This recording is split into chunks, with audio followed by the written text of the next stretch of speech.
बच्चों, आज हम कहानी अष्टावक्र जी इसका दूसरा भाग सुन रहे हैं। पिछले भाग में हमने यहाँ तक सुना था कि कहोड़ ऋषि के हार की स्थिति में पहुँचने पर यह बात सुनकर उनके पुत्र अष्टावक्र जी, जो कि मात्र 12 वर्ष की अवस्था में ही हैं, वे जब सभा में आते हैं तो उनकी चलने की शैली देखकर सभी सभाजन उनका उपहास उड़ाते हैं। उसके पश्चात अष्टावक्र जी भी उन सभी पर हंसते हैं और तब जनक जी के यह पूछने पर कि बालक, तुम्हारे हंसने का कारण स्पष्ट करो, तब अष्टावक्र जी उन सभी सभा में बैठे प्रकांड पंडितों को खाल का व्यापारी कहकर संबोधित करते हैं और कहते हैं कि इन्हें सिर्फ ऊपरी यह शरीर ही दिखाई देता है, भीतर की आत्मा का इन्हें ज्ञान ही नहीं है, तो ये कैसे हुए वेदों व शास्त्रों के ज्ञाता। उनकी इस बात से जनक जी बहुत प्रभावित होते हैं और उनसे उनका परिचय पूछते हैं। तब अष्टावक्र जी कहते हैं कि मैं मेरी माँ सुजाता व ऋषि कहोड़ का पुत्र हूँ। यह बात सुनकर सभी आश्चर्यचकित हो जाते हैं। तब कहोड़ ऋषि को अपने दिए हुए श्राप पर बहुत दुख होता है, जो उन्होंने अपने पुत्र अष्टावक्र को तब दिया था जब वह अपनी माता के गर्भ में ही थे, जिससे उनका शरीर 8 जगह से वक्र हो गया, अर्थात टेढ़ा मेढ़ा हो गया।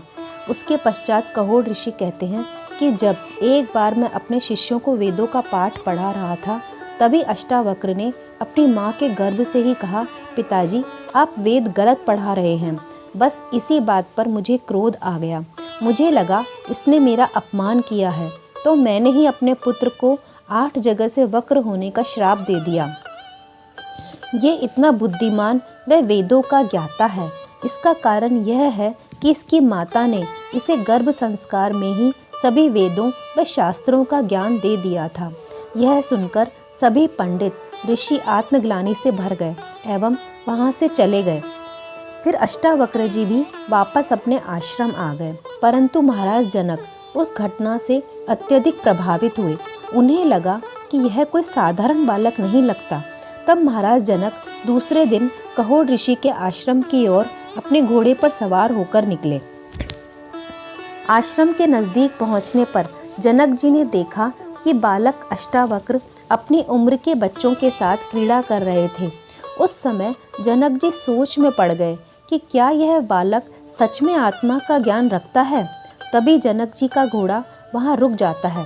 वे घोड़े से उतरते हैं और अष्टावक्र जी के पास जाते हैं और कहते हैं, आप मुझे तत्व ज्ञान दो। उस समय अष्टावक्र जी मुस्कुराते हैं।